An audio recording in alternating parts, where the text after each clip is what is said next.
Alright guys, well, I'm back today with a brand new offering from Primary Arms, their SLX 1-6 second focal plane optic with their ACSS Fiber Nova reticle system. I love that reticle system. The other cool thing is it's in this brand new color variation, and you can see it compared to this Geisley rail system. Now, mix and match FDE anodization is in. Everybody's got different awesome setups, and this might be for you. If this color is not for you, don't worry. They have a black version of this, and all those same specs and features will be available in both color variations as well as a few different reticle selections, so you may want to dig into that. Now, before we get too far into the review of this optic, I want to give a huge shout out to AAC Ammo for sponsoring the ammo to help make this video.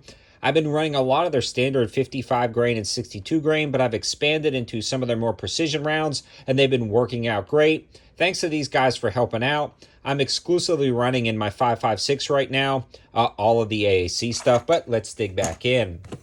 When you look at this optic, this is going to be a nice kind of mid-tier optic that you can throw on a setup and get a lot of value for money without completely breaking the bank. The MSRP on this guy is $349, and you know to follow me on Instagram, check the campsite and a few other places for all of the best info on a lot of this stuff, and a lot of that info can be found in the description below.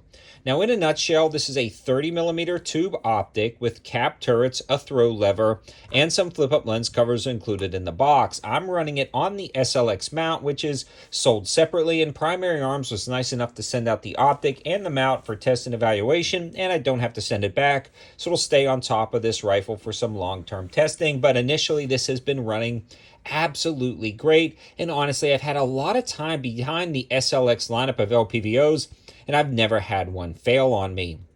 The other cool thing about these optics is they're available in a wide variety of reticle systems, not just one, so you can really pick and choose what you need for your particular setup. And again, a lot of that info can be found in the description below. Now, the other nice thing about this optic is the 1-power is truly a 1-power with the adjustable diopter on the back, and the 6-power is very usable. And given the fact that this is a second focal plane optic, the reticle is only going to be valid when it comes to the bullet drop compensation and ranging at the 6-power setting. But if you want something that's going to be viable throughout the zoom levels, they do also have a lot of first focal plane options. But for me, this is going to be great because of the ACSS fiber bundle. Now, that fiber bundle, as you see in the intro, will illuminate that center dot to be used as a red dot. And the fact that you don't get a fisheye effect and you get a true 1-power setting at the 1-power makes this usable as a red dot. It's insanely daytime bright. It works out great, and I've absolutely fallen in love with it. And with the simple flip of a lever, you can zoom in all the way up to 6-power to engage your target at distance. And again, when you are on that 6-power setting, you can use a lot of those reticle cues to judge distance, bullet drop compensation, and figure all of that stuff out.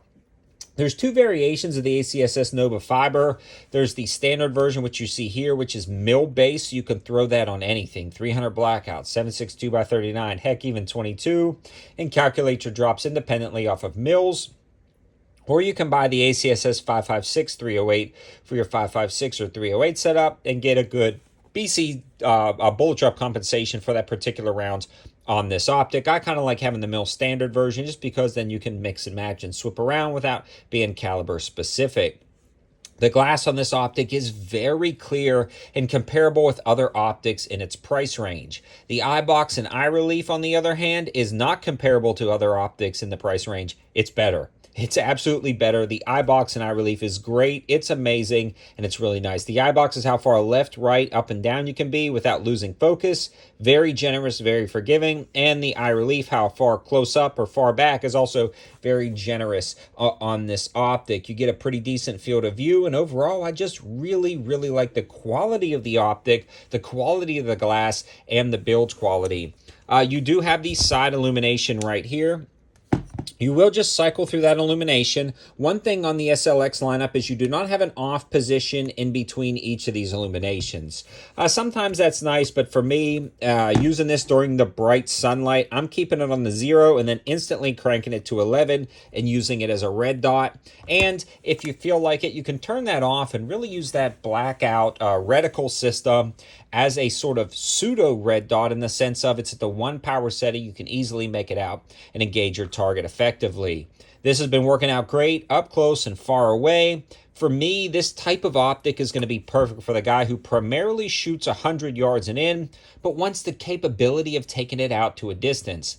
This is also great for competition shooting because of that dot allows you to just quickly engage your targets just like a red dot, but still gives you that potential to take shots at an incredible distance. I love this optic. If you're looking, again, for something that's predominantly a close-up to mid-range optic and occasionally shoot far, you definitely want to at least take a look at this. Take a look at the specs and features. I really like it. I think you will too. Again, check that description for all the info. And again, a huge shout out to AC for sponsoring the ammo. Have a good one.